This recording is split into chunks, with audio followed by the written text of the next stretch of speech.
It is denoted by A is to B is as C is to D. This is an example. Next, my friends will explain the concept direct and inverse proportion in detail. Direct proportion. Two quantities are said to be the direct proportion if an increase in one quantity leads to a proportional increase in the other quantity, or decrease in one quantity leads to a proportional decrease in the other quantity. The ratio of two quantities remains constant.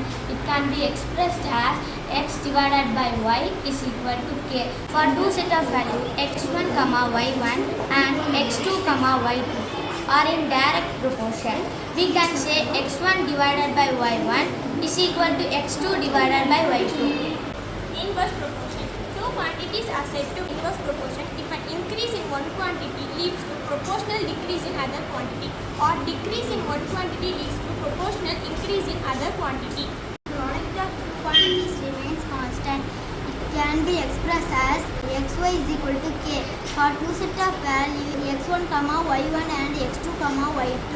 Or in inverse proportion, we can say x1 into y1 is equal to x2 into y2. Do you know?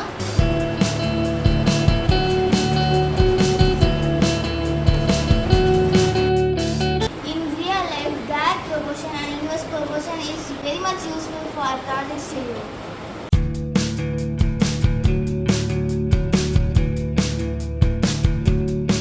I have some chocolates and dice. Now we are going to play a game. Then we will understand clearly in proportion. We will roll the dice. Suppose if you get one dot on the dice, you will win 3 chocolates. Suppose if you get 2 dot on the dice, you will win 6 chocolates. Let's start this game. Sana, can you roll the dice? Yes. What number you have got? 4. Now the question is for you, my dear friends. She got 4 dot on the dice. Then how many chocolates she will win? 12. Yes, very good. Next, Mahadia, can you roll the dice? What number you have got? 6. She got 6 dot on the dice.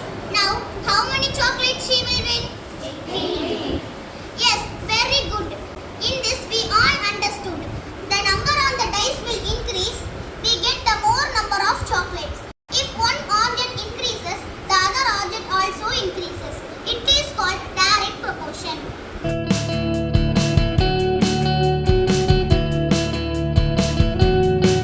For inverse proportion, I will explain using cup and sticks. I have 16 sticks. First I put all sticks in one cup. How many sticks in that cup? 16! Yes, 16 sticks. I add one more cup, so total cups are 2. In the 2 cups, I will put equal number of sticks. So each cup has 8 sticks. Now I will add 2 more cups, so total cups are 4. The same process I need to repeat. I will put 4 sticks in each cup. Now I hope you all understood. If I increase the cup, the quantity of sticks will decreases. This is called inverse proportion.